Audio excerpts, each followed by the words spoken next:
तस्वामिन् निति नामिने नमस्ते सारस्वती देवे गौरवाणी प्रचारिणे निर्विशेषा शून्यवादी पाश्चात्य देशधारिणे जय श्री कृष्ण चैतन्य प्रभु नित्यानंद श्री अद्वैत गदाधर श्रीवासादि गौर भक्तवृंद हरे कृष्ण कृष्ण कृष्ण हरे हरे हरे राम राम राम हरे हरे हरे कृष्ण।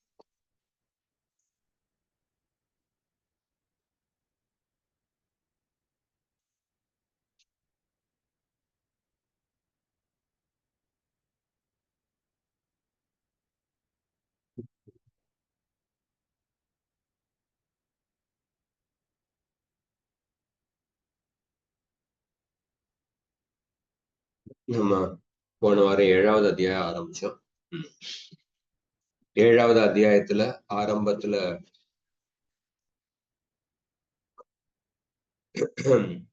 சூத கோஸ்வாமி கேள்விகளை எழுப்பினார். இந்த மாதிரி நாரத முனிவர் போனதுக்கு அப்புறம் வியாசதேவர் என்ன செய்தார், எப்படி இவர் நாரதர் கொடுத்த போதனை பின்பற்றினார் அப்படின்னு கேள்விகளை எழுப்பினார். அதுக்கு சூத்த கோஸ்வாமி சொன்னார், அந்த சம்யா பிராஷம் அப்படிங்கிற அந்த இடத்துல சரஸ்வதி நதிக்கரையில தவம் செய்வதற்கு வேதங்களை கற்பதற்கு ரொம்ப சாதகமான இடம். அந்த இடத்துல வியாசதேவர் அமர்ந்து ஆச்சமனம் செய்து தன்னுடைய மனதுல நாரத முனிவர் சொன்ன அந்த போதனை பின்பற்ற ஆரம்பித்தார். அதனால முதல்ல வியாசதேவர் பக்தி யுகத்தை கடைபிடித்து அதன் மூலமாக தூய்மை அடைந்த மனதுடன் அவர் தன்னுடைய மனசுல பூர்ண புருஷோத்தமர் பகவானை பார்த்தார். அப்பஷ்யத் புருஷம் பூர்ணம், பகவானை பார்த்தார். பகவானுக்கு பின்னாடி அந்த மாயாசக்தி நின்று கொண்டு இருந்தது, அதையும் அவர் பார்த்தார். அதற்கப்புறம் 5வது ஸ்லோகத்துல பகவானுடைய மாயாசக்தியினுடைய மயக்கத்தினால ஜீவாத்மாவினுடைய உண்மையான நிலை இந்த 3 குணங்களுக்கும் அப்பாற்பட்ட நிலையாக இருந்த போதிலும் பகவானுடைய மாயாசக்தியினுடைய ஆதிக்கத்தினால ஒரு ஜீவாத்மா இந்த 3 குணங்களோடு தன்னை தொடர்பு படுத்தி அவர் பார்க்கின்றார்.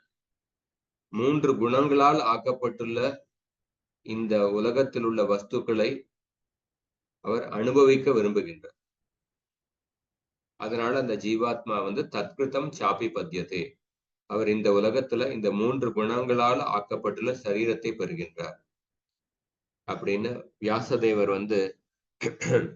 ஜீவாத்மா எப்படி சம்சாரத்தில் இந்த பவரோகம் அப்படின்னா இந்த தேகாபிமானம் அப்படிங்கிற அந்த நோயினால அவர் அகப்பட்டு கொண்டு இந்த சம்சாரத்தில் இருக்கின்றார். அந்த ஜீவாத்மாவினுடைய நோயை வியாசதேவர் பார்த்தார். அதுக்கப்புறம் 6வது ஸ்லோகத்தை இன்னைக்கு பார்ப்போம். என் பின்னாடி சொல்லுங்க. அனர்த்தோபசமம் சாக்ஷாத்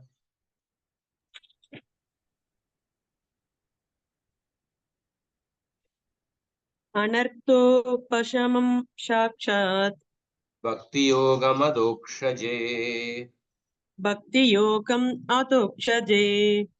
லோகஸ்யா ஜானதோ வித்வாம்ஸ் சக்ரே சாத்வத சம்ஹிதாம். மொழிபெயர்ப்பு பொருளுரை வழங்குபவர் ஆசா பக்திவேதாந்த சுவாமி ஸ்ரீல பிரபுபாதைக்கு ஜெய். ஜீவராசிகளின் தேவையற்ற பௌதீக துன்பங்களை பக்தி தொண்டுடன் நேரடியாக தொடர்பு கொள்ளும் முறையால் குறைத்துவிட முடியும். ஆனால் மக்கள் இதை அறிந்திருக்கவில்லை. எனவே கற்றுணர்ந்தவரான வியாசதேவர் பரம சத்தியத்துடன் தொடர்பு கொண்டுள்ள இந்த வேத இலக்கியத்தை தொகுத்தார். போன ஸ்லோகத்துல வியாசதேவர் ஜீவாத்மாவினுடைய நோயை வந்து பார்த்தார். அவர் வந்து இந்த மாயா சக்தியினுடைய பிடியில் இருக்கிறதுனால தன்னை வந்து இந்த 3 குணங்களால் ஆக்கப்பட்டுள்ள பொருட்களை அனுபவிக்க விரும்புகின்றார். அதனால அவருக்கு வந்து பௌதிக உடல் கிடைக்கின்றது. அந்த மாதிரி ஜீவாத்மாவுடைய நோயை பார்த்தார். இப்ப அந்த ஜீவாத்மாவினுடைய நோய்க்கான மருந்து என்ன? ஜீவாத்மாவினுடைய நோய்க்கான மருந்து என்னன்னா பக்தி யோகம். அனர்த்தோ பசமம் சாக்ஷாத். வெறும் நோயை மட்டும் பார்க்கல, அந்த நோய்க்கான மருந்து அதையும் அவர் பார்த்தார். பக்தி யோகம். பக்தி யோகம் யாருக்கு பக்தி யோகம் செய்யறது? பக்தி யோகம் அதோக்ஷஜே. அதோக்ஷஜர் வந்து கிருஷ்ணருக்கு ஒரு பெயர். அதோக்ஷஜர் அப்படிங்கிற பெயருக்கு என்ன அர்த்தம்னா புலன்களுக்கு அப்பாற்பட்டவர். அதுதான் அதோக்ஷஜர் அப்படிங்கிற பெயருக்கு அர்த்தம்.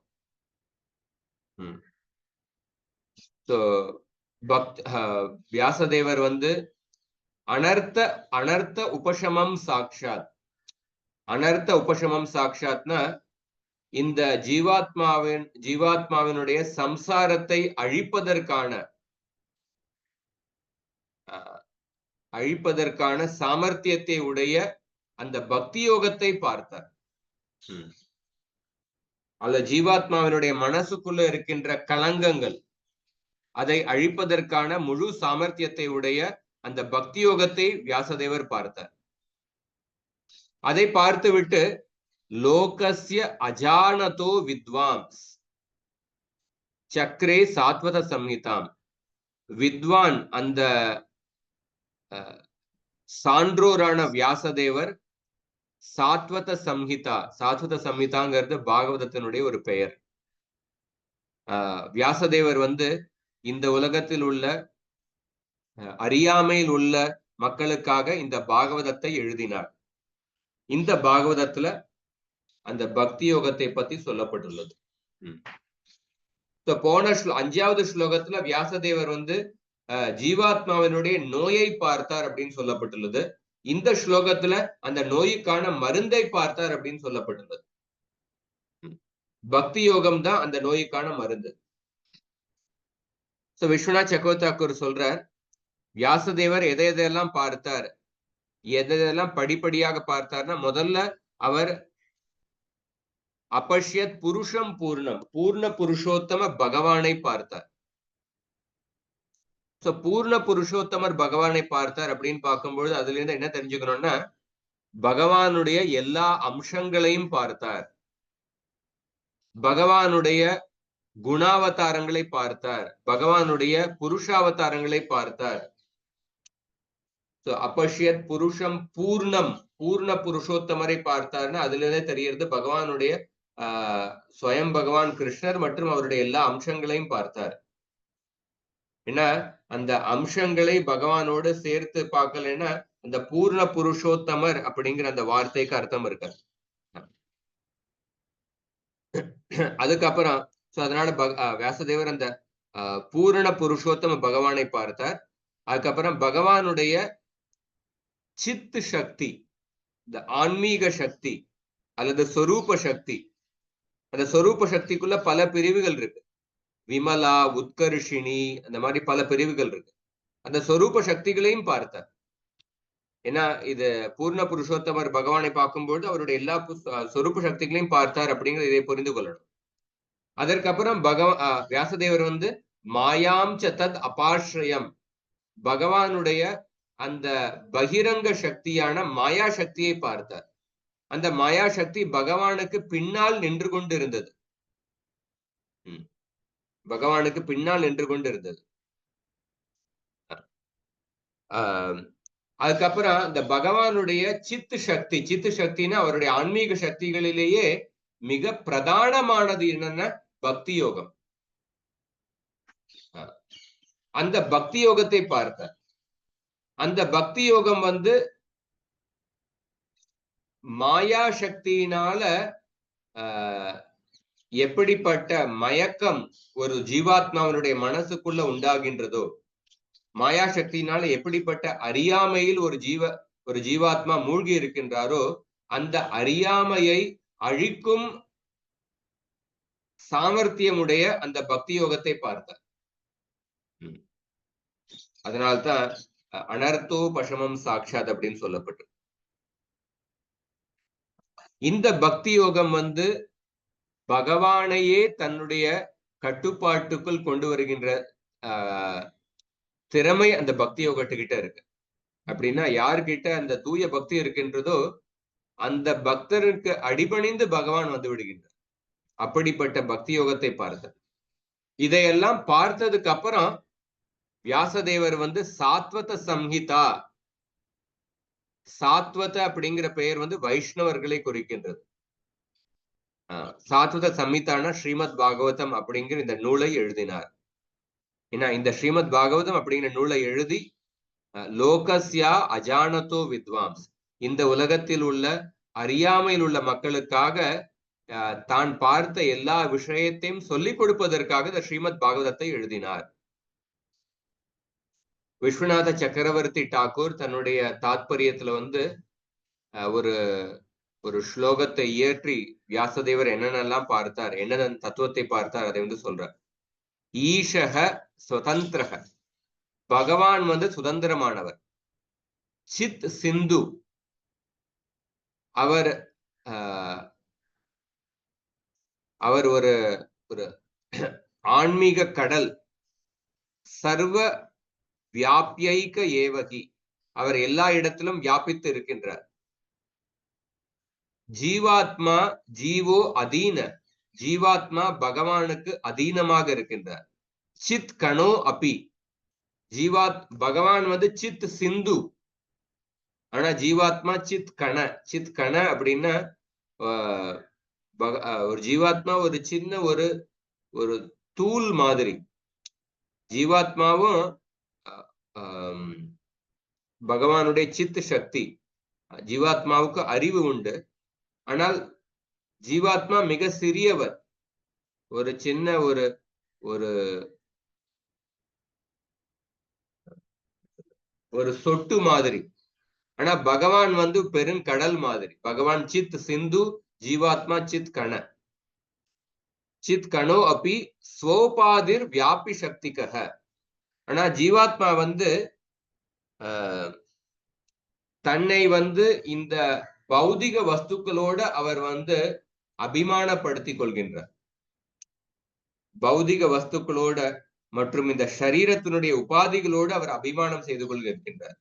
ஸ்வோபாதிர் வியாபி சக்திக. அந்த ஜீவாத்மா அநேக ஜீவாத்மா எண்ணற்ற ஜீவாத்மாக்கள் இருக்கின்றார்கள். அநேகோ அவித்யா உபாத்த. இந்த ஜீவாத்மாக்கள் எண்ணற்ற ஜீவாத்மாக்கள் வந்து அறியாமையில் இருக்கின்றார்கள். தியக்த அவித்யாபி கருகிச்சித், சில சமயம் அவர்கள் அறியாமையிலிருந்து வெளியில் வருகின்றார்கள். அதுக்கப்புறம் மாயாது அச்சித் பிரதானம் ச அவித்யா வித்யா சாத்ரிதா. பகவானுடைய மாயா சக்திக்குள்ள 3 பிரிவுகள் இருக்கு.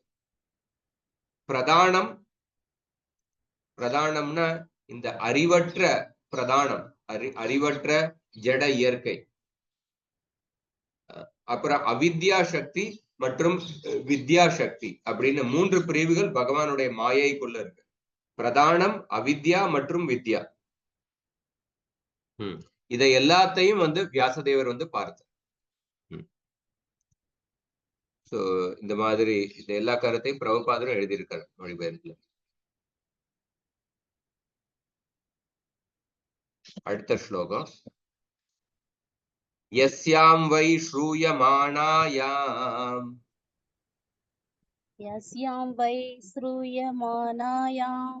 கிருஷ்ணே பரமபுருஷே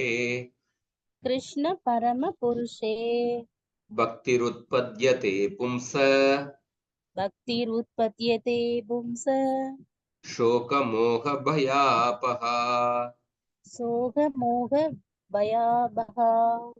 மொழிபெயர்ப்பு வழங்கியவர் ஆசா பக்தி வேதாந்த சுவாமி ஸ்ரீல பிரபுபாதகி ஜெய்.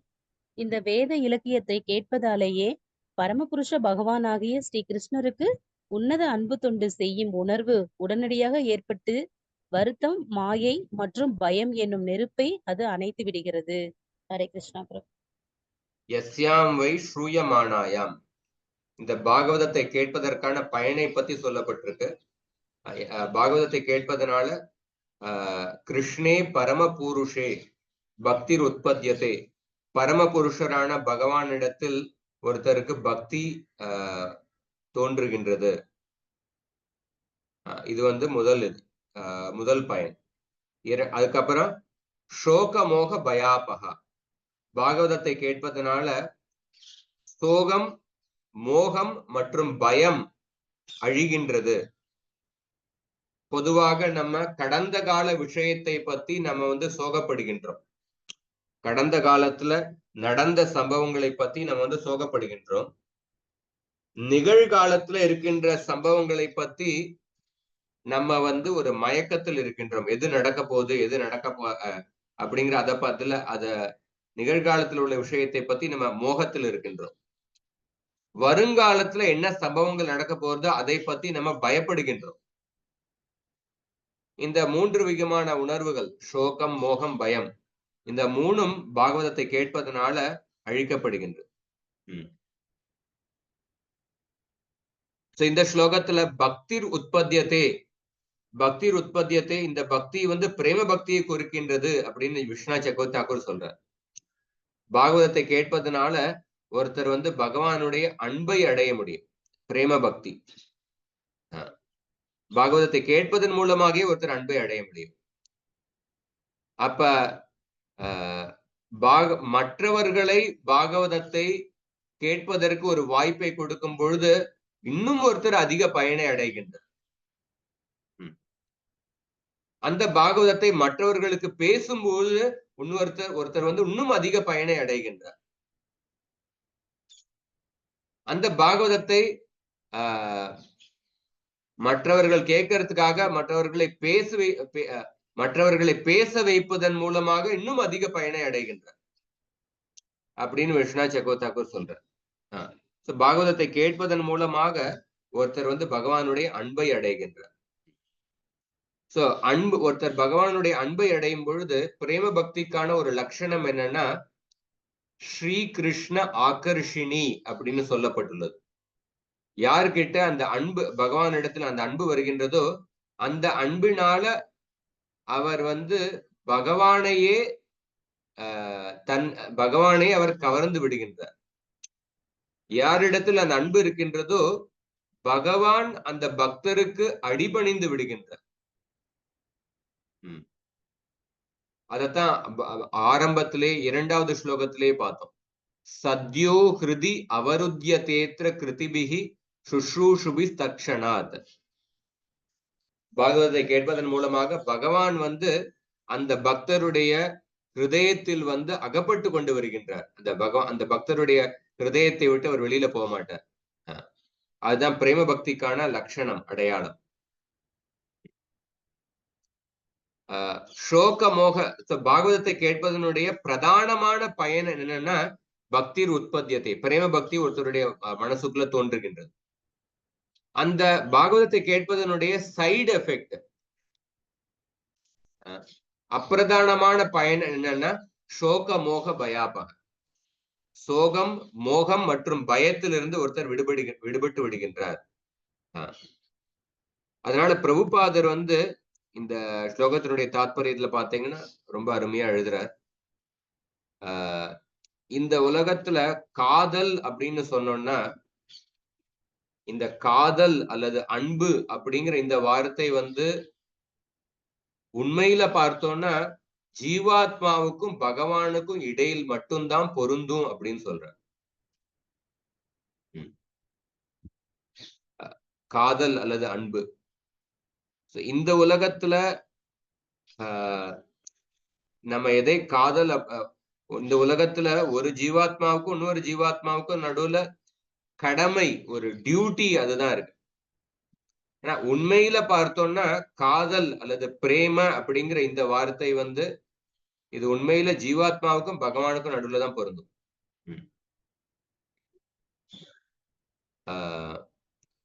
அது மட்டும் இன்னொரு இது பார்த்தோம்னா ஜீவாத்மாவுக்கு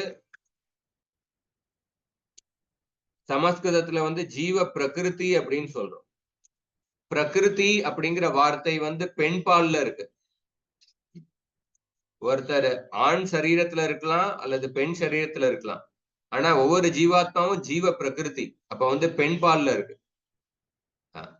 பகவானை வந்து எப்பொழுதும் நம்ம பரம புருஷர் அப்படின்னு சொல்றோம். அவர் வந்து மிக உயர்ந்த ஆண். அப்படி பார்க்கும் பொழுது ஒரு பகவானுக்கும் ஒரு ஜீவாத்மாவுக்கும் இடையே உள்ள உறவு வந்து ஆணுக்கும் பெண்ணுக்கும் உள்ள உறவு மாதிரி தான். ஏன்னா எந்த ஜீவாத்மா எந்த சரீரத்துல இருந்தாலும் அவர் ஜீவ பிரகிருதி, அவர் வந்து பெண் பால் தான். அப்ப வந்து இந்த பிரேம அப்படிங்கிற இந்த வார்த்தை ஜீவாத்மாவுக்கும் பகவானுக்கும் இடையே உள்ள உறவுக்கான இந்த பிரேம அப்படிங்கிற வார்த்தை வந்து ரொம்ப சரியான வார்த்தை அப்படின்னு சொல்ற. இந்த ஸ்லோகத்துல வந்து பாகவதத்தை கேட்பதற்கான முக்கியத்துவத்தை பத்தி இந்த ஸ்லோகத்தை சொல்லப்பட்டது. ஏன்னா இந்த உலகத்துல யாரா இருந்தாலும் பார்த்தோம்னா சோகம், மோகம் மற்றும் பயத் இந்த 3 உணர்வுகளால பாதிக்கப்பட்டு இருக்கின்றார்.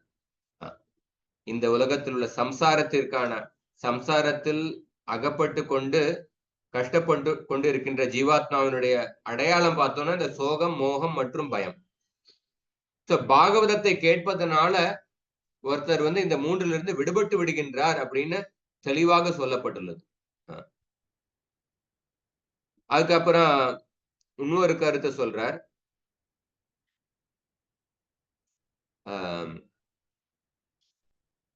இந்த உலகத்துல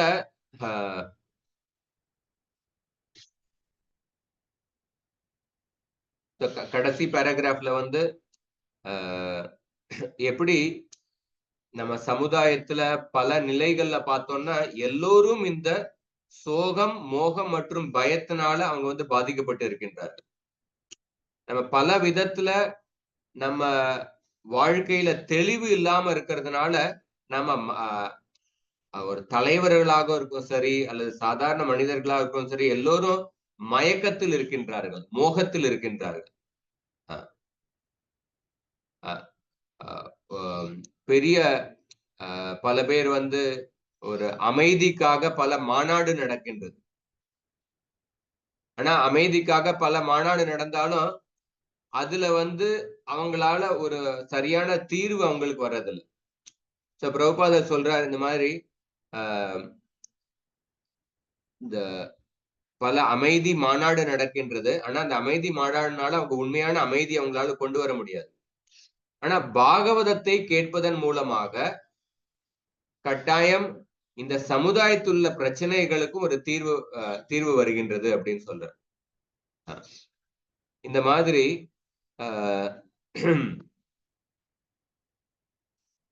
பாகவதத்தினுடைய கேட்பதனுடைய பயனை பத்தி பிரபுபாதர் ரொம்ப விரிவாக சொல்ற. யஸ்யாம் வை ஸ்ரூயமானாயாம் கிருஷ்ணே பரம பூருஷே பக்திர் உற்பத்தியதே பும்சாம் சோக மோக பயாபகா. நம்மளுடைய வாழ்க்கையில பாகவதத்தை கேட்பதற்கான ஒரு பிராக்டிக்கல் பரீட்சை, பிராக்டிக்கல் டெஸ்ட், நம்ம பாகவதத்தை சரியாம கேட்டிருக்கின்றோமா, இதற்கான ஒரு பிராக்டிக்கல் டெஸ்ட் என்னன்னா இந்த 3லிருந்து நம்ம விடுபடுவோம். பயம், சோகம் மற்றும் மோகம், இந்த 3லிருந்து நம்ம விடுபடுவோம். இது வந்து பிராக்டிக்கல் டெஸ்ட். எப்படி ஒருத்தர் சாப்பிடும் பொழுது சரியா சாப்பிட்டாரா இல்லையாங்கிறதுக்கான பிராக்டிக்கல் பரீட்சை என்னன்னா அவருடைய பசி தீரும், அவருக்கு சக்தி வரும். அதே மாதிரி பாகவதத்தை கேட்பதற்கான ஒரு நடைமுறையில ஒரு பிராக்டிக்கல் டெஸ்ட் அடையாளம் என்னன்னா இந்த 3லிருந்து ஒருத்தர் விடுபடுவார், சோகம், மோகம் மற்றும் பயம். இதெல்லாம் ரொம்ப முக்கியமான ஸ்லோகம். அடுத்த ஸ்லோகம். சம்ஹிதாம் பாகவதீம்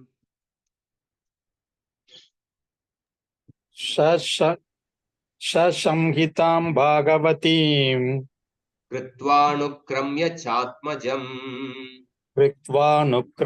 சாத்வஜம்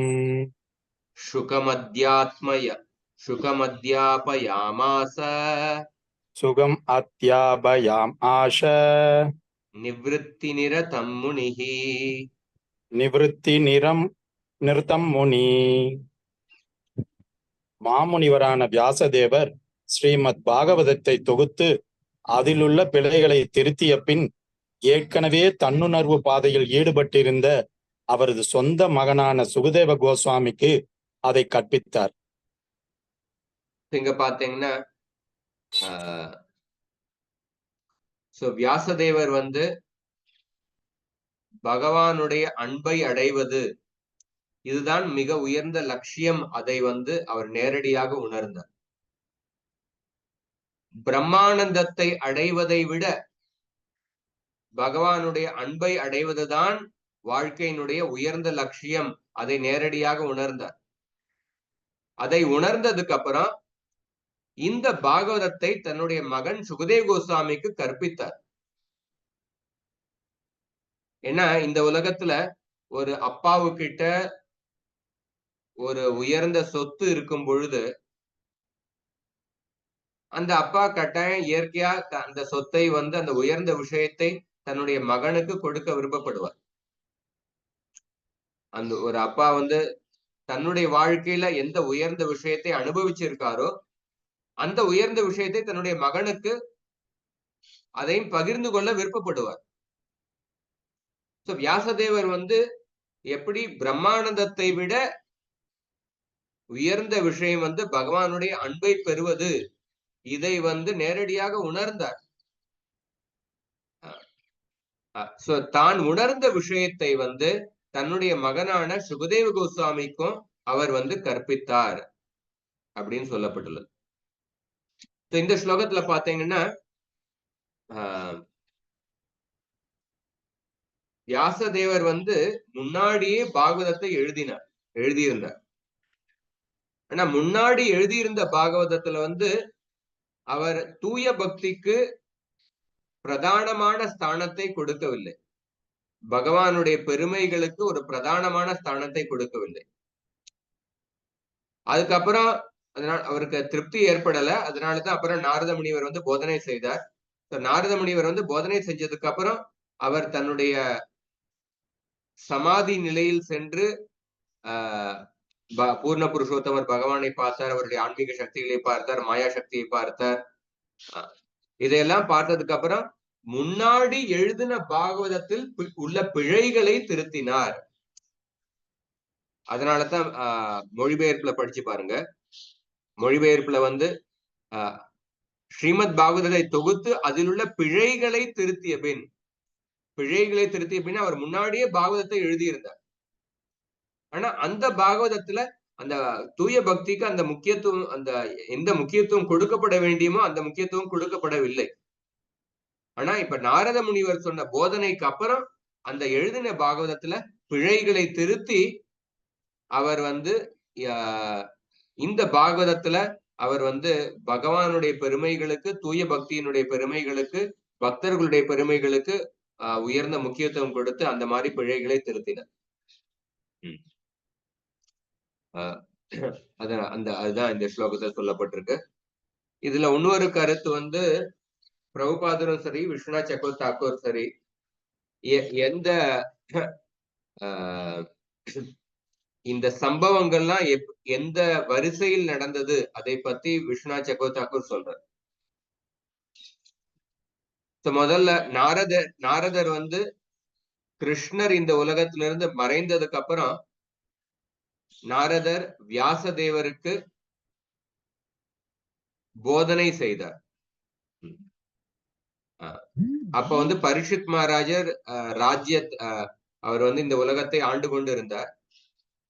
பரீட்சித் மகாராஜர் கலி புருஷனுக்கு தண்டனை கொடுப்பதற்கு முன்னாடி, கிருஷ்ணர் இந்த உலகத்திலிருந்து மறைந்ததுக்கு அப்புறம் பரீட்சித் மகாராஜ் கலி புருஷனுக்கு தண்டனை கொடுக்கறதுக்கு முன்னாடி அப்பயே கலி புருஷனுடைய ஆதிக்கம் ஆரம்பித்து விட்டது. சோ அந்த சமயத்துலதான் நாரதர் வியாசதேவருக்கு போதனை செய்தார். அப்ப அதுக்கப்புறம் நாரதர் இந்த பாகவதத்தில் உள்ள பிழைகளை, அந்த போதனைக்கு அப்புறம் பாகவதத்தில் உள்ள பிழைகளை திருத்தி அந்த பாகவதத்தை எழுதினார். சோ இந்த மாதிரி இந்த ஸ்லோகத்துல எப்படி நாரதர் வந்து அந்த வியாசதேவர் வந்து பாகவதத்துல பிழைகளை திருத்தி எழுதினார், அந்த பாகவதத்தை தன்னுடைய மகன் சுகதேவ கோஸ்வாமிக்கு கற்பித்தார் அப்படின்னு சொல்லப்பட்டது. இதுல ஒரு வார்த்தை வந்து ரொம்ப முக்கியமானது. சுகம் அத்தியாபயா மாச நிவிருத்தி நிரதம் முனிகி. நிவிருத்தி நிரதம் முனிகி, இந்த வாக்கியம் முக்கியமானது. சுகதேவ கோஸ்வாமி வந்து ஏற்கனவே அவர் வந்து அந்த உருவமற்ற பிரம்மத்தை வந்து உணர்ந்த நிலையில் இருந்தார். ஏற்கனவே அவர் முக்தி அடைந்த நிலையில் இருந்தார். அப்படிப்பட்ட சுகதேவருக்கு இந்த பாகவதத்தை சொல்லிக் கொடுத்தார் அப்படின்னு சொல்லப்பட்டது. இந்த நிவிருத்தி நிரத்தம், இந்த வார்த்தையின் அடிப்படையில அடுத்த ஸ்லோகத்துல சௌனக ரிஷி ஒரு கேள்வியை எழுப்புகின்றார்.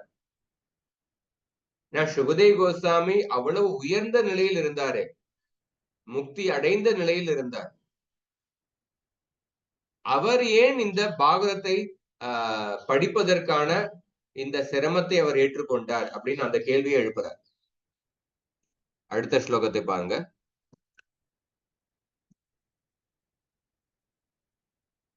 சௌனக உவாச்ச சௌனக உவாச்ச சவை நிவிருத்தி நிரதः சவை நிவ்ருத்தி நிரதக சர்வத்ரோபேக்ஷகோ முனிः சர்வத்ரோபேக்ஷகோ முனிகி கஸ்ய வா ப்ருஹதீமேதாம் கஷ்ய வா பிரகதிம் ஏதாம் ஆத்மா ராமஸ் சமப்யசத். ஆத்மா ராமக் சமப்யசத்.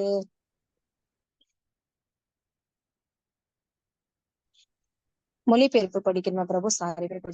ஸ்ரீல பிரபுபாதருக்கு ஜெய். சௌனகர் சூத கோஸ்வாமியிடம் வினவினார். ஸ்ரீ சுகதேவ கோஸ்வாமி ஏற்கனவே தன்னுணர்வு பாதையில் ஈடுபாடு கொண்டிருந்தார். இதனால் சுய திருப்தி கொண்டவராக இருந்த அவர் ஏன் இத்தகைய ஒரு பரந்த நூலை கற்பதனும் சிரத்தை மேற்கொண்டார்? இது வந்து முக்கியமான கேள்வி. சுகதேவ கோஸ்வாமி ஏற்கனவே அந்த முக்தி அடைந்த நிலையில் இருந்தார். நிவிருத்தி நிரத்தம், அவர் வந்து அந்த பிரம்மானந்தத்தை அனுபவித்த அந்த நிலையில் இருந்தார். பிரம்மானந்தம்ங்கிறது வந்து ஒரு உயர்ந்த ஆனந்தம். தைத்திரிய உபனிஷத் அப்படிங்கிற புஸ்தகத்துல வந்து இந்த உலகத்தில் உள்ள பல்வேறு ஆனந்தங்களினுடைய அதனுடைய நிலைகளை பத்தி சொல்லப்பட்டுள்ளது. முதல்ல வந்து மனுஷ்ய ஆனந்த அப்படின்னு சொல்லப்பட்டுள்ளது. அந்த மனுஷ்ய ஆனந்தத்தை விட 100 மடங்கு பெரியது வந்து மனுஷ்ய கந்தர்வ ஆனந்தம். அந்த மனுஷ்ய கந்தர்வ ஆனந்தத்தை விட 100 மடங்கு பெரியது வந்து தேவ கந்தர்வ ஆனந்தம். அதை விட 100 மடங்கு பெரியது வந்து சிரலோகானந்தம். அதை விட 100 மடங்கு பெரியது வந்து அஜானத சிரலோகானந்தம். அதை விட 100 மடங்கு அதிகமானது கர்ம தேவானந்தம். அதை விட 100 மடங்கு அதிகமானது தேவானந்த. அதற்கு அப்புறம் இந்திரானந்த. அதற்கு அப்புறம் ப்ரஹஸ்பதி ஆனந்த. அதற்கு அப்புறம் பிரஜாபதி ஆனந்த. அந்த பிரஜாபதி ஆனந்தத்தை விட 100 மடங்கு அதிகமானது பிரம்மானந்த அப்படின்னு சொல்லப்பட்டுள்ளது. அந்த பிரம்மானந்தத்தை அனுபவித்துக் கொண்டு இருந்தார் சுகதேவ கோஸ்வாமி. அப்படின்னா எவ்வளவு உயர்ந்த நிலையில் இருந்திருக்க. ஏன்னா இந்த பிரம்மானந்தம் எப்படி உயர்ந்த நிலையில் அப்படின்னு நம்ம அதை எப்படி எந்த அளவுக்கு இப்ப புரிஞ்சுக்கிறோமோ அப்பதான் இந்த கேள்வியை வந்து, இந்த கேள்வி எவ்வளவு முக்கியமான கேள்வி, இது எவ்வளவு ஆழமான கேள்வி, அதை நம்ம புரிந்து கொள்ளலாம். உதாரணத்துக்கு சின்ன ஒரு உதாரணம் சொல்றேன். சப்போஸ் ஒருத்தர் வந்து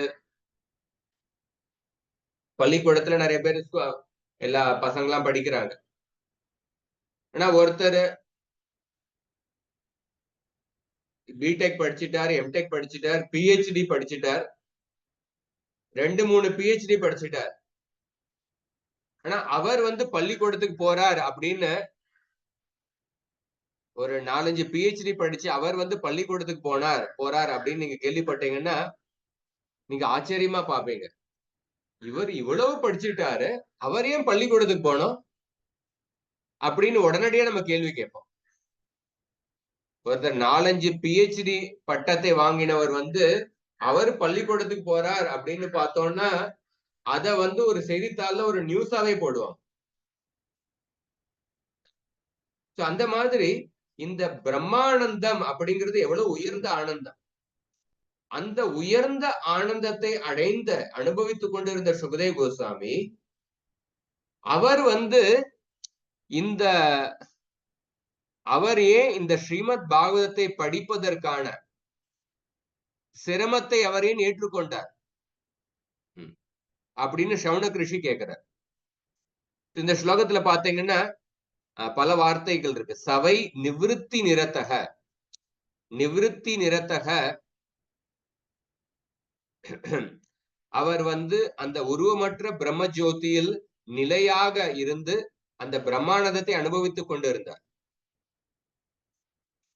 அந்த பிரம்மானந்தத்தினுடைய நிலையை பத்தி சொன்னேன். சர்வத்திர உபேட்சகோன்னா அவர் இந்த உலகத்தில் உள்ள எந்த விஷயம் எந்த சம்பவமா இருந்தாலும் சரி அதை அவர் பொருட்படுத்தவே மாட்டார்.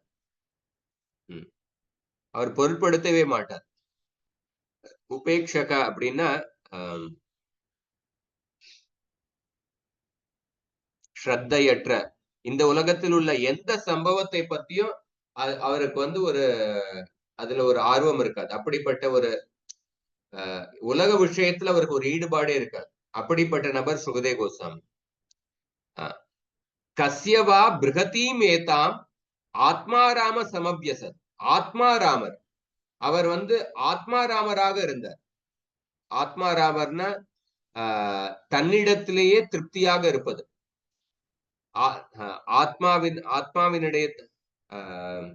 ஆத்மாவினிடத்திலேயே அவர் சந்தோஷமாக இருப்பது. ஆத்ம ஆராமர். அப்படிப்பட்ட சுகதேவ கோஸ்வாமி கஸ்யவா பிருகதி மேத்தாம், இந்த இவ்வளவு ஒரு பிருகதி மேத்தாம்னா ஸ்ரீமத் பாகவதம் ஒரு 2 பேஜ் உள்ள புஸ்தகம் கிடையாது. ஒரு 5 பேர் 10 பக்கம் உள்ள புஸ்தகம் கிடையாது. இது ரொம்ப நீண்ட புஸ்தகம்.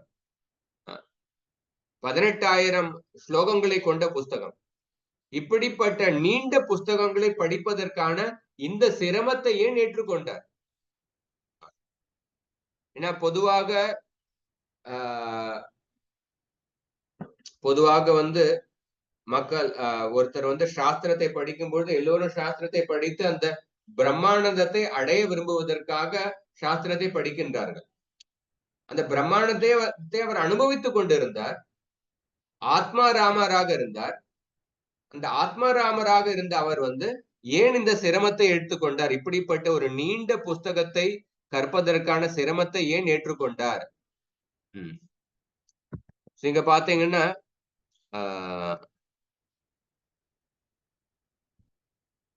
பிரபுபாதரும் அருமையாக சொல்றார் தன்னுடைய தாத்பரியத்துல. இந்த உலகத்துல பெரும்பாலான பேர் பலநோக்கு செயல்கள் ஈடுபட்டு கொண்டு இருக்கின்றார்கள். பெரும்பாலானவர்கள் 99 விழுக்காடு நபர்கள். அப்படிப்பட்ட அவர்களைத்தான் கருமிகள் அப்படின்னு சொல்றோம். பலநோக்கு செயல்கள் ஈடுபடுவர். அப்படிப்பட்ட கோடிக்கணக்கான நபர்களில் ஒரு சில நபர் முக்தியை அடைய விரும்புகின்றார்கள். இந்த உலகத்தில் உள்ள இன்பத்திலிருந்து ஒரு வைராகியத்தை ஏற்படுத்தி கொண்டு இந்த உலகத்துக்கு அப்பாற்பட்ட, பௌதிக உலகத்துக்கு அப்பாற்பட்ட ஒரு முக்தியை அடைவதற்காக விரும்புகின்றார்கள்.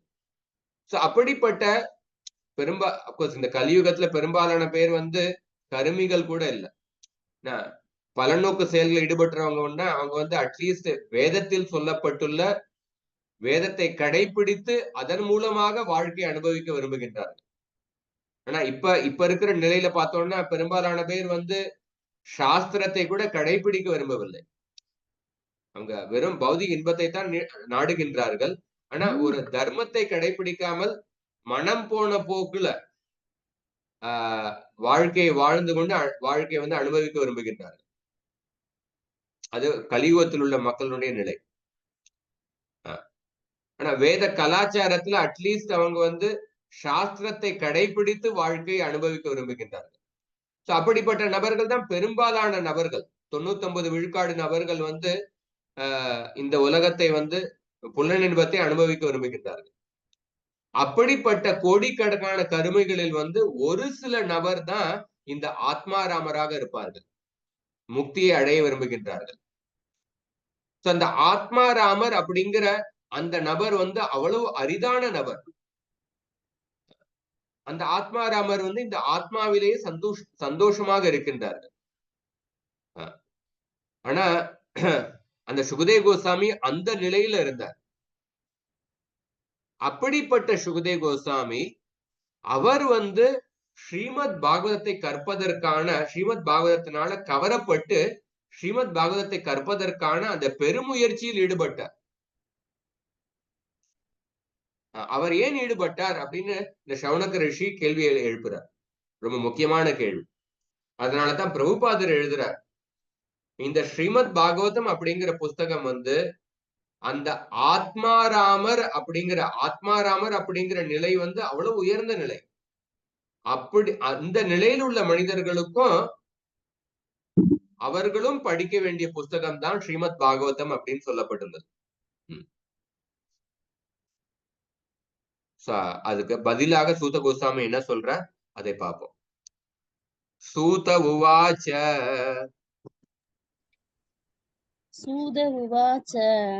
ஆத்மாராமஸ்ய முனயோ நிர்க்ரந்தா அப்யுருக்ரமே குர்வந்த்யகைது கிம் பக்திம் இத்தம் பூதகுணோ ஹரிஹி. மொழிபெயர்ப்பு ஸ்ரீ பிரபுபாதகி ஜெய். சூத கோஸ்வாமி கூறினார், எல்லா வகையான ஆத்மாராமர்களும் ஆன்மீக ஆத்மாவில் இன்பம் காண்பவர்கள், முக்கியமாக தன்னுணர்வு பாதையில் நிலை பெற்றவர்கள். எல்லா வகையான பௌதீக பந்தத்தில் இருந்தும் விடுவிக்கப்பட்டிருந்த பொழுதும் பரமபுருஷ பகவானுக்கு கலப்படமற்ற தூய பக்தி தொண்டை செய்ய விரும்புகின்றனர். அதாவது பகவான் உன்னதமான குணங்களை பெற்றிருப்பதால் அவர் முக்தி பெற்ற ஆத்மாக்கள் உட்பட்ட அனைவரையும் கவர்ந்து இழுக்கின்றார் என்பதே இது குறிக்கிறது. ஹரே கிருஷ்ணா. இந்த ஸ்லோகம் ரொம்ப முக்கியமான ஸ்லோகம். சூத கோஸ்வாமி சொல்ற, ஆத்மாராமஸ்ய முனையோ, ஆத்மாராமராக இருக்கின்ற அப்படிப்பட்ட முனிவர்கள்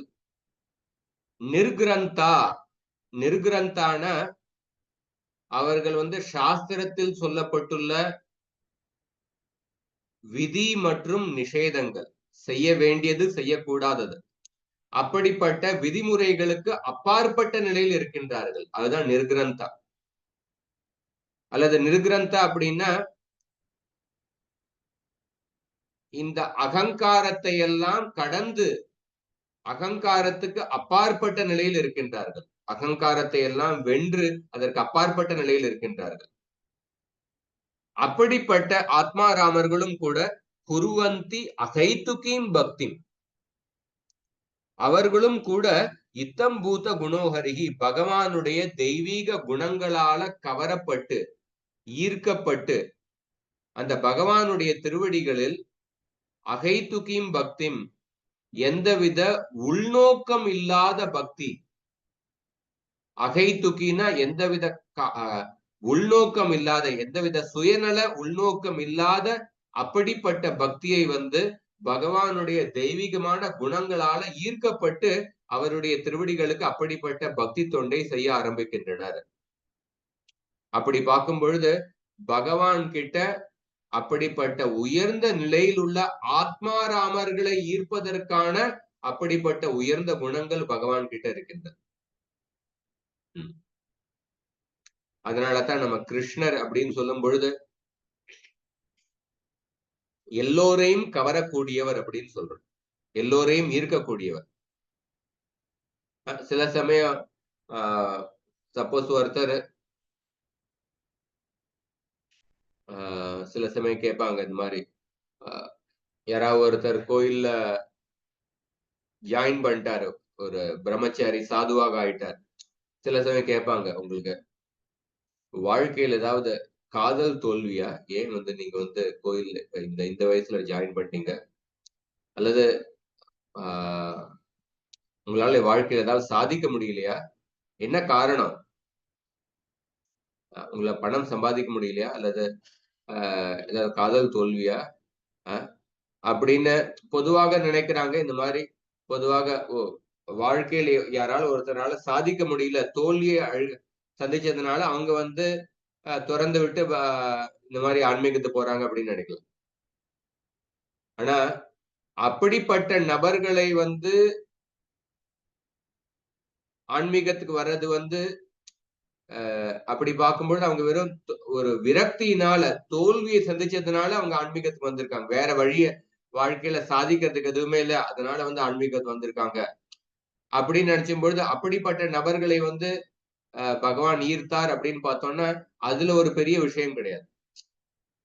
மெயினா அவங்க வந்து வாழ்க்கையில தோல்வி வந்ததுனால ஆன்மீகத்துக்கு வந்தாங்க. ஆனா இந்த மாதிரியான ஆத்மா ராமர்களை வந்து அவர்களையும் தன்னுடைய திருவடிகளுக்கு ஈர்ப்பதற்கான குணங்கள் பகவான் கிட்ட இருக்கு. அது வந்து மிக மிக உயர்ந்த விஷயம். ஏன்னா ஆத்மா ராமர்கள் வந்து அப்படிப்பட்ட உயர்ந்த பிரம்மானந்தத்தை அனுபவித்துக் கொண்டு இருந்தாங்க. இந்த பிரம்மானந்தத்தினுடைய நிலை என்னன்னு நான் முன்னாடியே சொன்னேன். சப்போஸ் ஒருத்தர் வந்து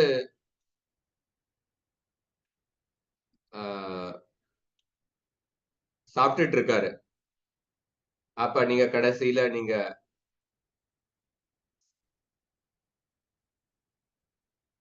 சொல்லலாம். சரி, இந்த மாதிரி ஆத்மா ராமர் அப்படிங்கிறது நிலை வந்து மிக உயர்ந்த நிலை. இந்த ஸ்லோகம் வந்து என்ன முக்கியமானதுன்னா, சைத்தன்ய மகாபிரபு வந்து சர்வம் பட்டாச்சாரியருக்கு அவரை சந்திச்ச பொழுது சர்வம் பட்டாச்சாரியருக்கு இந்த ஸ்லோகத்தை 18 விதமாக உபதேசம் செஞ்சார். 18 விதமான இதனுடைய அர்த்தத்தை சொன்னார். அதை பார்த்து விட்டு, அதை கேட்டுவிட்டு சர்வம் பட்டாச்சாரியரே ஆச்சரியப்பட்டார். இதுவரைக்கும் என்னுடைய வாழ்க்கையில இந்த 18 விதமான அர்த்தம், ஆத்மாராம இந்த ஸ்லோகத்துக்கான 18 விதமான அர்த்தத்தை நான் வந்து இதுவரைக்கும் நான் கேட்டதே இல்லை அப்படின்னு அவ்வளவு ஆச்சரியப்பட்டார். அப்ப வந்து அவர் சொன்னார், இப்படிப்பட்ட அர்த்தங்களை வந்து பகவானால மட்டும்தான் சொல்ல முடியும் அப்படின்னு அவருடைய மனசுக்குள்ள அப்ப ஒரு உணர்வு வந்தது. நீங்கள் வந்து பகவானாகத்தான் இருக்க வேண்டும் அப்படின்னு ஒரு உணர்வு வந்தது. அப்ப வந்து சைத்தன்ய மகாபிரபு தன்னுடைய ஷட்புஜ கௌராங்க 6 கரங்களை உடைய அந்த காட்சியை வந்து அவருக்கு கொடுத்தார். இங்க ஜெகநாத் புரியில அந்த ஸ்வேத கங்கா பக்கத்துல சர்வம் பட்டாச்சாரியருடைய வீடு இருக்கு. அங்க போனீங்கன்னா அந்த ஷட்புஜ கௌராங்கருடைய அந்த தரிசனத்தை நீங்க பார்க்கலாம். அதுக்கப்புறம் சைத்தன்ய மகாபிரபு சனாதன கோஸ்வாமியை வந்து வாரணாசியில சந்திச்சார். வாரணாசியில தசாஸ்வமேத காட் அப்படிங்கிற அந்த படித்துறையில சந்திச்ச பொழுது அப்ப சனாதன் கோஸ்வாமி அவர்கிட்ட கேட்டார், நான் வந்து நீங்க இந்த சர்வம் பட்டாச்சாரியருக்கு நீங்க 18 விதத்துல இந்த ஸ்லோகத்தினுடைய அர்த்தத்தை நீங்க சொல்லியிருக்கீங்க அப்படின்னு நான் கேள்விப்பட்டேன். அந்த அதே அர்த்தங்களை நானும் கேட்க விரும்புகின்றேன் அப்படின்னு சொன்னார். அப்ப சைத்தன்ய மகாபிரபு என்ன சொன்னாருன்னா, நான் அந்த சமயத்துல என்ன அர்த்தத்தை சொன்னேன் அது எனக்கு இப்ப எது கூட ஞாபகமே இல்லை. இப்ப நீங்க உங்களுடைய சங்கத்தினால கிருஷ்ணர் என்னுடைய மனசுல எப்படிப்பட்ட சிந்தனைகளை கொடுக்கிறாங்களோ அதற்கேற்றபடி நான் ஏதாவது சொல்ல நான் முயற்சி செய்யறேன் அப்படின்னு அவர் ஆரம்பிச்சார். ஆனா இந்த முதிரை சனாதன கோஸ்வாமிக்கு வந்து இந்த ஸ்லோகத்தினுடைய 61 அர்த்தத்தை சொல்றார். சைத்தன்ய சரிதாமிர்தத்துல மத்திய லீலையில 24வது அத்தியாயம் பாத்தீங்கன்னா இந்த ஆத்மாராம ஸ்லோகத்தினுடைய 61 அர்த்தங்கள், அதுதான் அந்த அத்தியாயத்தினுடைய தலைப்பு. சோ இந்த ஸ்லோகத்தினுடைய அந்த 61 அர்த்தத்தை பார்க்கணும்னா அதுவே பல வாரங்கள் ஆகும். ஜஸ்ட் நான் ஒரு இதுக்காக சொல்றேன், எப்படி இந்த ஸ்லோகத்தினுடைய 61 அர்த்தத்தை வந்து சைத்தன்ய மகாபிரபு சனாதன கோஸ்வாமிக்கு சொன்னார். அதனாலதான் கவிராஜ கோஸ்வாமி வந்து சைத்தன்ய மகாபிரபுவை பத்தி எழுதும் பொழுது ஒரு அருமையான ஸ்லோகத்தை சொல்ற. என்ன ஸ்லோகம்னா, அந்த மத்திய லீலை 24வது அத்தியாயத்தினுடைய ஆரம்பத்துல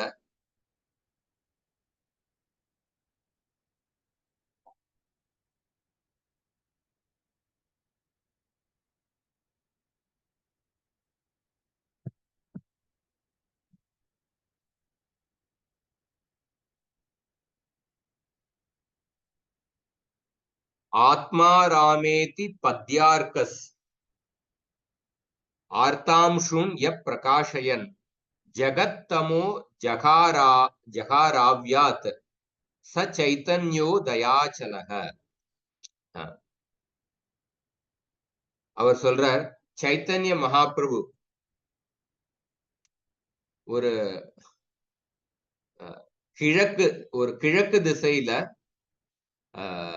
கிழக்கு திசையில சூரியன் உதிக்கின்றது. சைத்தன்ய மகாபிரபுவை ஒரு கிழக்கு திசையோடு ஒப்பிட்டு சொல்லப்பட்டுள்ளது. எப்படி கிழக்கு திசையில் சூரியன் உதிக்கின்றதோ, சைத்தன்ய மகாபிரபு அப்படிங்கிற கிழக்கு திசையில இந்த ஆத்மாராமர் அப்படிங்கிற சூரியன் உதித்தது அப்படின்னு சொல்லப்பட்டுள்ளது. அந்த சைத்தன்ய மகாபிரபு இந்த ஆத்மாராமர் அப்படிங்கிற இந்த ஆத்மாராம ஸ்லோகம் அப்படிங்கிற அந்த சூரியனுடைய ஒளி கதிர்களை தன்னுடைய பலவேறு அர்த்தங்கள் மூலமாக அந்த ஆத்மாராமர் அப்படிங்கிற சூரியனுடைய ஒளி கதிர்களை தன்னுடைய பலவேறு அர்த்தங்கள் மூலமாக சொல்லி அந்த ஒளி கதிர்களை பரப்பினார். அதன் மூலமாக இந்த உலகத்தினுடைய இருள் சூழ்ந்த இந்த உலகத்தினுடைய அந்த அறியாமையை அவர் அகற்றினார். அந்த சைத்தன்ய மகாபிரபுக்கு என்னுடைய நமஸ்காரத்தை தெரிவிக்கின்றேன். அந்த சைத்தன்ய மகாபிரபு இந்த உலகத்தை ரட்சிக்கட்டும் அப்படின்னு இந்த ஸ்லோகத்தை சொல்றார். இந்த ஸ்லோகத்தினுடைய சில அர்த்தத்தை விஸ்வநாத் சக்கரவர்த்தி சொன்ன அர்த்தத்தை பார்ப்போம், அதோட முடித்துக் கொள்வோம். இந்த ஸ்லோகத்துல பாத்தீங்கன்னா நிர்கிரந்தா அப்படிங்கிற வார்த்தை இருக்கு. நிர்கிரந்தா அப்படின்னா யார் ஒருத்தர் சாஸ்திரத்தில் சொல்லப்பட்டுள்ள அந்த விதிகளுக்கு அப்பாற்பட்ட நிலையில இருக்கிறாங்க. நம்ம ரோட்ல ஒருத்தர் வண்டி ஓடும் பொழுது ரோட்ல உள்ள டிராபிக் ரூல் அவரை கடைபிடிக்கணும். ஆனா ஒருத்தர் ஹெலிகாப்டர் ஓட்டுறாருன்னா அவர் ரோட்ல உள்ள விதிகளுக்கு அப்பாற்பட்ட நிலையில இருக்கார். பகவத்கீதை 2.52ல இந்த நிர்கிரந்தா அப்படிங்கிற நிலையில் உள்ள ஒரு பத்தி பகவானே சொல்றார். யதாதே மோக கலிலம் புத்திர் யதிதரிஷ்யதி ததா கந்தாசி நிர்வேதம் ஸ்ரோதவ்யஸ்ய ஸ்ருதஸ்ய. எப்ப ஒருத்தருடைய புத்தி இந்த சாஸ்திரத்தில் சொல்லப்பட்டுள்ள பலவேறு பலநோக்கு செயல்கள் அதுக்கு அப்பாற்பட்ட நிலையில வந்துட்டாரோ, அப்ப அவர் இந்த சாஸ்திரத்தில் சொல்லப்பட்டுள்ள விதிமுறைகளுக்கு அப்பாற்பட்ட நிலையில் வந்து விட்டார் அப்படின்னு சொல்லப்பட்டுள்ளது. அல்லது கிரந்த அப்படிங்கிற வார்த்தைக்கு இன்னொரு அர்த்தம் என்னன்னா அகங்காரம்.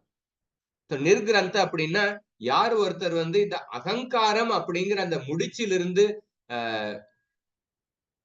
வெளிப்பட்டவர், அந்த அடங்காரம் அப்படின்ற முடிச்சிலிருந்து வெளியில வந்தவர், அகங்காரத்தை வென்றவர் அப்படின்னு அர்த்தம். வித்யதே ஹிருதய கிரந்தி சித்யந்தே சர்வ சம்சயா க்ஷீயந்தே சாஸ்ய கர்மாணி திருஷ்ட ஏவாத் மணீஸ்வரே. முதலாவது ஸ்கந்தத்தினுடைய 2வது அத்தியாயத்துல வருது. வித்யதே ஹிருதய கிரந்தி அப்படின்னா அந்த அகங்காரம் அப்படிங்கிற அந்த அகங்காரத்தை வென்றவர்கள், அகங்காரம் அப்படிங்கிற அந்த முடிச்சை வெட்டியவர்கள். அல்லது கிரந்த அப்படிங்கிற வார்த்தை இந்த சம்சார பந்தத்தை குறிக்கும். நிர்கிரந்தா அப்படின்னா இந்த சம்சாரத்தில் உள்ள பந்தத்திலிருந்து விடுபட்டவர்கள் அப்படின்னு சொல்லலாம். இந்த மாதிரி நிர்கிரந்தா அப்படிங்கிற வார்த்தைக்கு அர்த்தம் சொல்ற.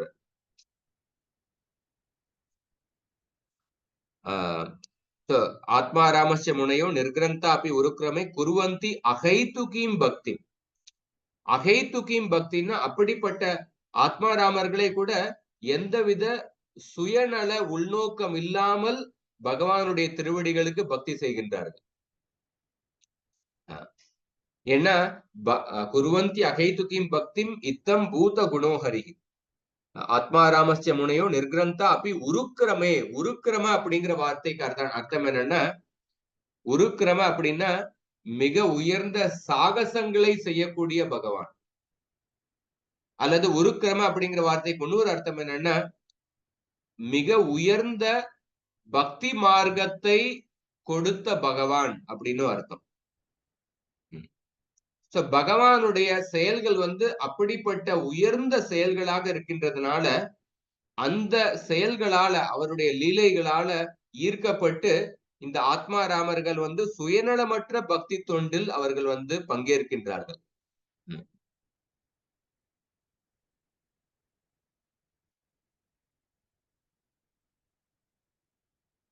சோ நமக்கு ஒருத்தர்கிட்ட சந்தேகம் எழலாம், எப்படி பக்தி முக்தி அடைந்தவர்களை பக்தி ஒருத்தர் முக்தியே அடைந்து விட்டாரு, ஆனா அந்த முக்தி அடைந்து விட்டாருன்னா அவரை அவருக்கு எப்படி பக்தி நல்லது பண்ணும்? ஏன்னா அவர் ஆல்ரெடி முக்தி அடைந்து விட்டார். ஏன்னா பெரும்பாலான பேர் முக்தி அடைவதுதான் வாழ்க்கையினுடைய லட்சியம் அப்படின்னு நினைக்கிறாங்க. ஒருத்தர் முக்தி அடைந்த நிலையில இருக்கும் பொழுது அவருக்கு எப்படி பக்தி விடுதலை கொடுக்கும்? ஏன்னா அவர் ஆல்ரெடி ஏற்கனவே விடுதலை அடைந்த நிலையில இருக்கார். ஒருத்தர் எல்லா சாஸ்திரங்களை படிப்பதற்கான அப்பாற்பட்ட நிலையில இருக்கார். அவருக்கு எப்படி இந்த பாகவதம் உதவி செய்ய முடியும்? ஏன்னா அவர் சாஸ்திரங்களை எல்லாம் கரைத்து குடிச்சிட்டார். அப்படிப்பட்ட இந்த சாஸ்திரங்களுக்கு அப்பாற்பட்ட நிலையில இருக்கிறவருக்கு பாகவதம் எப்படி உதவி செய்ய முடியும் அப்படின்னு ஒரு கேள்வி எழலாம். யார் ஒருத்தர் அகங்காரத்தை வென்றவர்கள், இந்த பாகவதத்துல பகவானுக்கு நம்ம சேவை செய்ய வேண்டும், பகவான் நம்மளுடைய முதலாளி, பகவான் நம்முடைய தலைவர், நாம் அவருடைய சேவகன் அப்படின்னு இந்த பாகவதத்தில் சொல்லப்பட்டுள்ளது. ஆனா இந்த அகங்காரத்தை வென்றவர்கள் இந்த மாதிரியான உபாதிகளிலிருந்து விடுபட்ட நிலையில் இருக்கின்றார்கள். ஆனா பாகவதத்துல நாம் பகவானுடைய சேவகன் அப்படிங்கிற அந்த மாதிரியான உபாதியை நமக்கு கொடுக்கின்றது. ஆனா இந்த உபாதிகளிலிருந்து விடுபட்ட அகங்காரத்தை வென்ற நபர்களுக்கு பாகவதம் எப்படி உதவி செய்ய முடியும் அப்படின்னு ஒரு கேள்வி எழலாம். அதுக்கப்புறம் யார் ஒருத்தர் இந்த உலகத்தில் உள்ள எல்லா விதிகளையும் துறந்த நிலையில் இருக்கின்றார்கள். ஆனா இந்த பாகவதத்துல பக்தியை கடைபிடிப்பதற்கான பல விதிமுறைகளை சொல்லப்பட்டுள்ளது இந்த பாகவதத்துல. ஆனா எல்லா விதிகளை துறந்த நிலையில் இருக்கிறவங்களுக்கு பக்தியினுடைய விதிமுறைகளை சொல்லிக் கொடுக்கும் இந்த பாகவதம் எப்படி உதவி செய்ய முடியும் அப்படின்னு 4 கேள்விகளை விஸ்வநாத் சக்கரவர்த்தி தாக்கூர் எழுப்புறார். இந்த 4 கேள்விகளுக்கு பதிலாகத்தான் இந்த ஸ்லோகத்துல இத்தம் பூத குண அப்படிங்கிற வார்த்தை பயன்படுத்தப்பட்டுள்ளது. இத்தம் பூத குண அப்படின்னா பகவானுடைய குணங்கள் அவ்வளவு உயர்ந்த குணங்களாக இருக்கின்றது. பகவான் கிட்ட அவ்வளவு உயர்ந்த குணங்களால இருக்கிறதுனால அவர் அப்படிப்பட்ட உயர்ந்த குணங்களால இந்த ஆத்மாராமர்களையே அவர் ஈர்த்து விடுகின்றார். அவருடைய மனதே இவர் தன்னுடைய உயர்ந்த குணங்களால அவர் இருக்கின்றார். அதனால பகவானுடைய உயர்ந்த குணங்களால ஈர்க்கப்பட்டு இந்த ஆத்மாராமர்கள் பகவானிடத்தில் பக்தி செய்ய ஆரம்பிக்கின்றார். இதுல இருந்து பகவானுடைய உயர்ந்த குணங்கள் எப்படிப்பட்டது அதை இந்த ஸ்லோகத்திலிருந்து புரிந்து கொள்ளலாம். குமாரர்கள், சுகதேவ கோஸ்வாமி ஆத்மாராம நிலையில் இருந்தார். சதுஷ்குமாரர்கள் சனத்குமார, சனாதன, சனந்தன், அந்த 4 குமாரர்களும் அந்த ஆத்மாராம நிலையில் இருந்தார்கள். அந்த குமாரர்கள் மற்றும் சுகதேவ கோஸ்வாமிக்கு வியாசதேவனுடைய கருணையினால அவர் பகவானுடைய குணங்களால ஈர்க்கப்பட்டார். அந்த சதுஷ்குமாரர்கள் பகவானுடைய கருணையினால பகவானுடைய குணங்களால ஈர்க்கப்பட்டார்.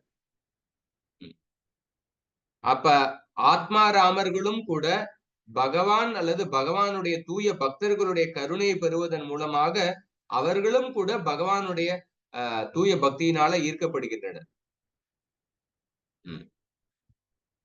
சோ ஒருத்தர் பக்தியை முக்தி அடைய வேண்டும் அப்படிங்கிற நோக்கத்துடன் ஒருத்தர் பக்தி செஞ்சாருன்னா அது அகைத்துக்கி பக்தி கிடையாது.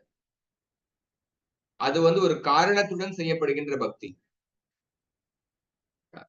அகைத்துக்கி பக்திங்கிறது பகவானை திருப்திப்படுத்த வேண்டும் அந்த ஒரே ஒரு உள்நோக்கத்துடன் கிருஷ்ணருடைய பிரசன்னத்திற்காக மட்டுமே செய்கின்ற பக்தி, அதுதான் அகைத்துக்கி பக்தி.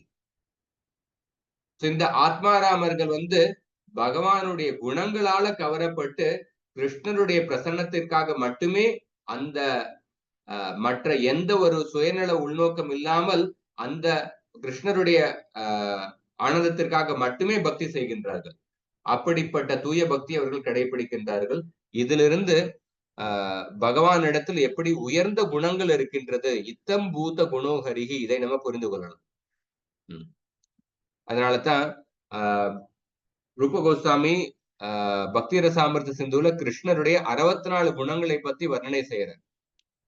அதுல 60வது குணம் என்ன சொல்றாருன்னா ஆத்மாராம கணாகர்ஷி, ஆத்மாராமர்களையும்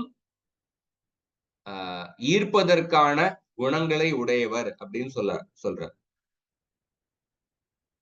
அதுக்கு ஒரு ஸ்லோகத்தை மேற்கோள் காட்டி சொல்ற, பூர்ண பரமஹம்சம் அம்சம் மாம் மாதவ லீலா மகௌஷதிர் கிராதா கிருத்வா பத சாரங்கம் வியதித கதம் சாரசே திரிஷிதம்.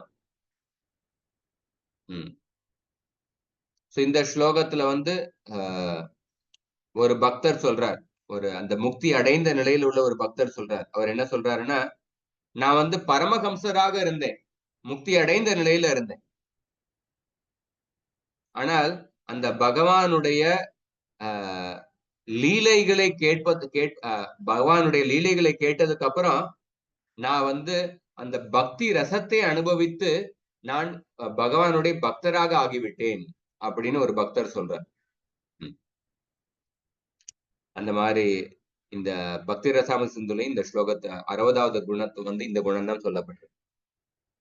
அதுக்கப்புறம் நம்ம அடுத்த வாரம் சைத்தன்ய சரிதாமிரதத்துல இந்த ஸ்லோகம் சம்பந்தப்பட்டு ஏதாவது கருத்துக்கள், அது முழு அத்தியாயத்துல மிக நீண்ட அத்தியாயம், நம்ம இது முழுவதையும் நம்ம பார்க்க முடியாது.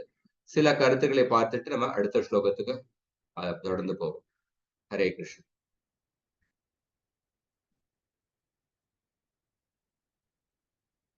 கேள்வியில் இருந்து கேட்க.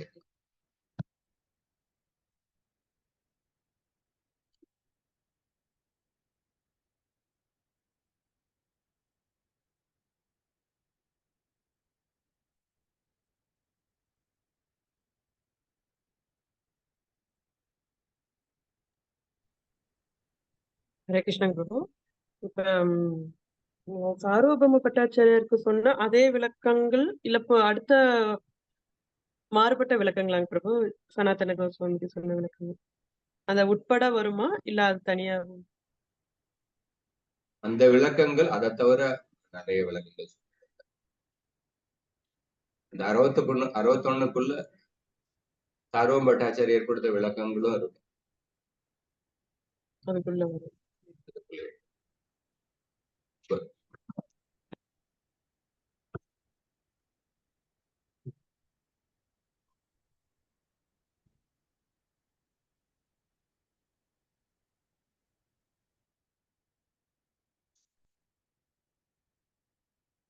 சரி, முடித்துக் கொள்வோம்.